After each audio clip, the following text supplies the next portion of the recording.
Hi guys! Kamusta aking mga kaibigan? Ako si Adrian at welcome back sa aking mini vlog. So ngayong araw nga po ay magluluto ako ng kakainin namin mamayang dinner at syempre samahan niyo ako para bumili ng mga ingredients na kakailanganin sa aking pagluluto. Woo! So samahan niyo ako, then let's go! Ride and watch hentai all the time with my soul is tormented by a succubus. Calling sis, pencil dripping from the way I spit. Fell in love with this. Sis got music, now she in my... So yun na nga guys, papunta na kami sa palengke. Then kasama ko ang aking mga kapatid, ang ate kong mabait. Mabait ka ba? So ito kasama ko yung aming bunso na so yun.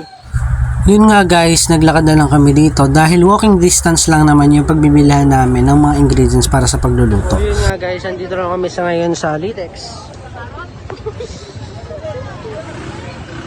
Iniisip nga namin kung ano nga ba ang kakainin namin mamayang dinner. Ngayon ang cravings ko kasi is gulay. Pero ewan ko ba sa bunso namin, ayaw kumain ng gulay? Ano kayang meron sa tiyan nito, bakit hindi tinatanggap yung gulay sa tiyan niya? So bumili na nga kami dito ng pechay. And in fairness ang fresh ng pechay dito ni ate. Uy hala! So the only thing I'm going to cook for our dinner later is syempre sinampalukang manok. Yes po, opo, manok na naman. Then alam nyo kasi guys, kagabi kaka-adobo lang namin, manok, adobong manok. So baka mamaya di ko na namamalayan, may pakpak na ako neto. Nagutom nga kami neto kaya kumain kami saglit dito sa isa sa pinaka-favorite kong street food at binabalik-balikan talaga namin to dati. Dati tig-2 at 3 lang to, ngayon 3-4 na to. Grabe na talaga mga bilihin ngayon, nagmamahalan na. Ako kaya kailan ako mamahalin? Huy, walang ganyan. Ngayon overtime, sarap.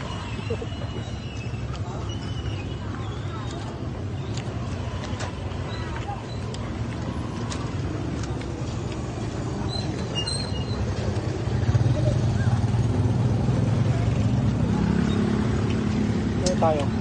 Kaya mo na?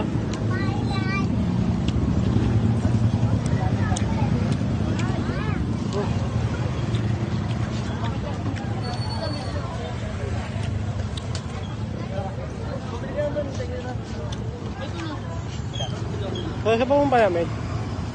Tara!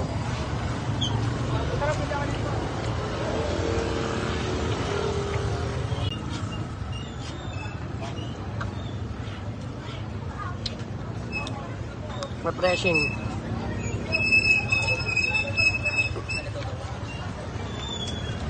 Pagtapos namin kumain at pauwi na nga kami ngayon. Habang naglalakad, nagdadaldalan kami ng ate ko at bahala na kayong mag-isip kung ano nga ba yung pinag-uusapan namin dito.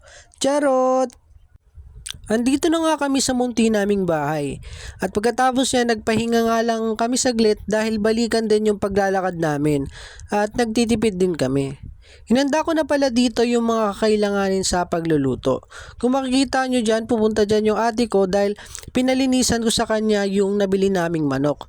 Dahil mas mainam na siguraduhin malinis bago lutuin para din sa kaligtasan ng kakain nito. Dito nga, inuna kong hiniwa muna yung 4 cloves of garlic at sinunod ko na rin yung sibuyas.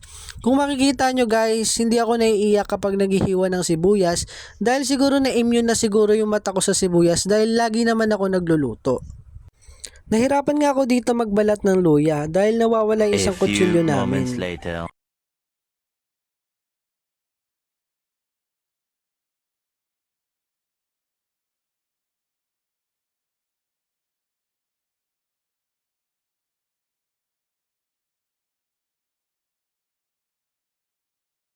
Pogi nito.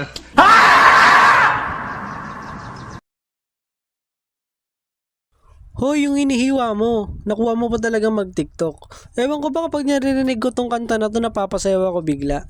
At nahirapan nga din ako dito mag-iwa dahil sa kutsilyo na gamit ko. Pagkatapos kong i-prepare lahat ng mga kakailanganin sa pagluluto ng sinampalukang manok, at magsisimula na nga tayong magluto. Una binuksan ko muna yung stove at inilagay ko agad yung kawali. At pagkatapos niyan, hintayin muna nating uminit at ilalagay nga natin yung mantika. Naglagay na ako dito ng mantika. Nang uminit na yung mantika, agad ko nang nilagay yung bawang, sibuyas, at syempre yung luya.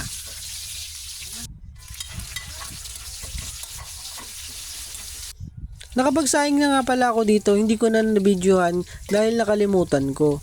So pagkatapos niya nagisa, nag-brown na yung mga bawang, sinunod ko na yung manok. Meron pala akong short story sa inyo guys. Dati hindi naman talaga ako mahilig magluto. Grade 6 pala ako nung natuto na ako magluto. Na-adapt ko na lang siguro tong pagluluto na to dahil sa lola ko. Dahil nung nagluluto siya, pinapanood ko talaga siya kung paano siya magluto. Kung dati, paprito-prito lang ang alam ko, pritong itlog, pritong hotdog at iba pa. Ngayon marami-rami naman na akong recipes na natutunan at nasubukan ko ng magluto ng kaldereta, menudo, Bicol Express at ang mga favorite kong sinigang na baboy at nilagang baboy at marami pang iba. Asawa na lang talagang kulang. Pero dito sa bahay namin ako talagang laging nagluluto dahil lagi naman nasa trabaho si mama, kaya big advantage siya din tong skills ko sa pagluluto dahil kahit papano natutugunan ko ang responsibilidad ng magulang ko at masaya na ako sa ginagawa ko. At dito guys, malambot na nga yung manok, kaya naman pwede na nating ilagay yung pechay. Don't worry guys, nakapag-sanitize naman na ako dito bago ko lutuin to. Sa part na yan guys, nagugutom na talaga ako niyan. At ang huling procedure nga ay ang paglagay ng sinigang mix or sampalok mix. At ayun yung nagpapaasim sa ating sinampalukang manok. At ayun guys, luto na nga yung sinampalukang manok natin at ready to eat na yan. 5 pala kami kakain yan.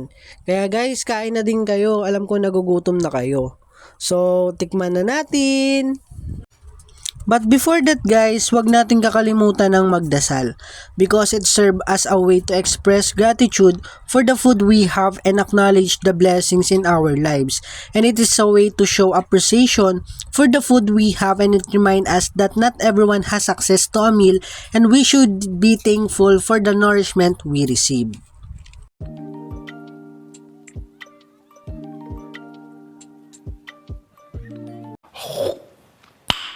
Nice. Dito na po nagtatapos ang aking mini cooking vlog at sana nag-enjoy kayo sa panonood. Hanggang sa susunod na vlog mga kaibigan, bye-bye!